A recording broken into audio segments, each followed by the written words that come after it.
In the previous part of this series, we went over how to prep media for editing and the various tools used to prep media. In this part of the series, we'll go over the tools you can use while editing your project in Final Cut Pro X.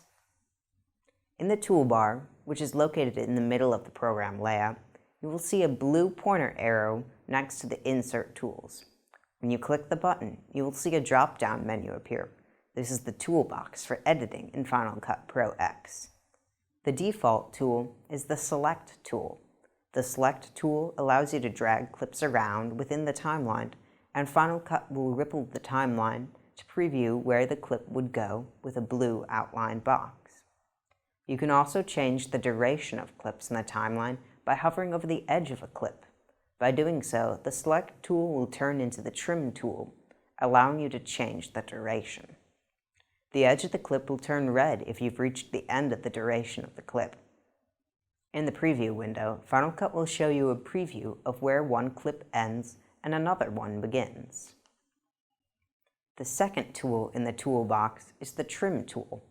The Trim tool allows you to change the durations of clips by hovering over either edge of the clip.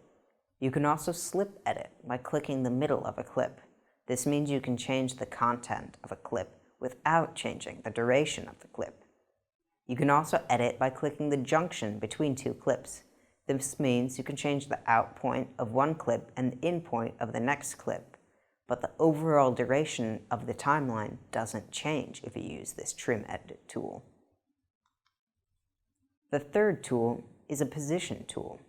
The Position tool is similar to the Select tool in that you can move clips around in the timeline. However, Final Cut will no longer ripple the timeline as you move clips.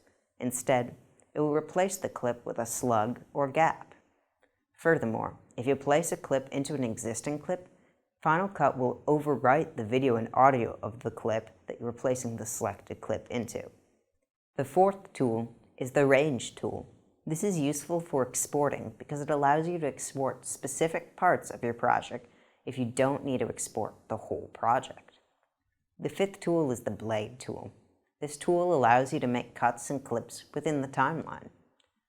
Click over where you would like to make a cut and you'll see a dotted line appear. The dotted line means that the clip is a through cut, meaning that content on either side of the clip is continuous. A solid line indicates that the content on either side of the cut is not continuous. The sixth tool is the Zoom tool. The Zoom tool allows Final Cut to focus on certain parts of the timeline. The last tool is the Hand tool. This tool allows you to move quickly back and forth within the timeline without moving any of the media clips in the project. Next, we'll talk about the various tools you can use to adjust audio. You can locate the audio meters by pressing the two mini audio meters in the heads-up display at the center of the program window. This will open up two larger audio meters in the lower right. Try to have the loudest portions of the audio between -6 and -12.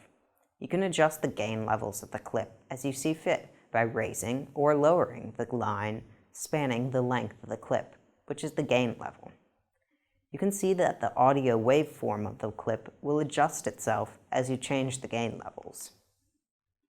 You can also use the Audio tab in the Inspector window to change characteristics of the audio of the selected clip. There is also a simple way to fade in and fade out of audio in Final Cut.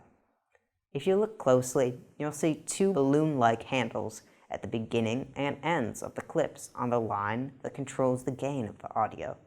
If you drag the balloons inward, Final Cut will fade in and out audio from -infinity to full volume. Control-click the balloon to change the characteristics of the fade-ins and outs. Next, we'll go over the rest of the tools available to you in the toolbar.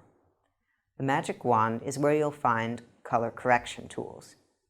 The button next to the Magic Wand is where you'll find retiming tools. You can slow footage down, speed it up, put it in reverse, and more. The next is the Effects browser. This is where you'll find video and audio effects. You can implement effects into media clips in a number of different ways. You can click and drag the desired effect onto clips. You can also select clips in the timeline and then double-click the desired effect within the effects browser.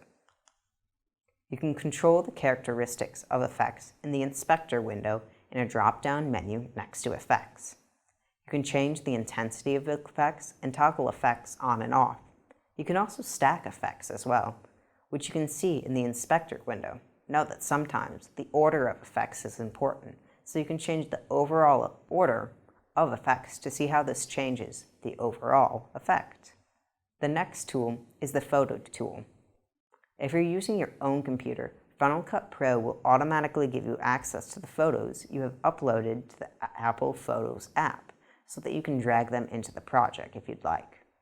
The next tool is the Sound and Music tool.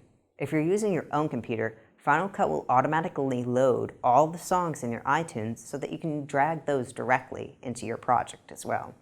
You can also peruse the many sound effects and songs that Final Cut has already provided by default. If you drag these into the timeline, they will appear as green rectangles, which indicates that the clips are audio only and have no video. The next tool is where you'll find transitions. You can preview what the transition looks like by hovering back and forth over the icon. Drag transitions into the timeline between clips to apply them. A gray box will appear, which represents the transitions in the timeline. You can change the duration of the transitions by selecting the edge of transition, just like you do for any other media clip.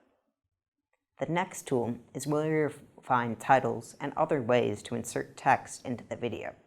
You can drag titles into the primary timeline.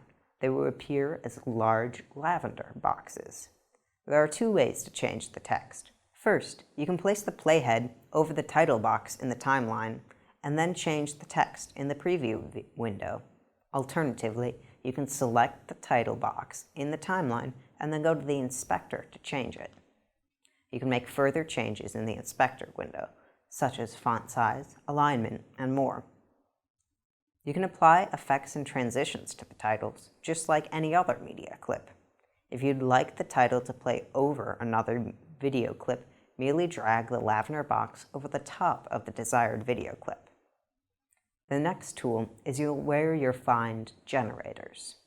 Generators are various generated backgrounds like gradients, fabrics, curtains, and more. The final tool is where you'll find themes. These are sets of generators, titles, and transitions that Final Cut Pro has put together as a cohesively designed theme. These are all the basic editing tools to get you started in Final Cut Pro. Next time, we'll cover how to export and share your final video.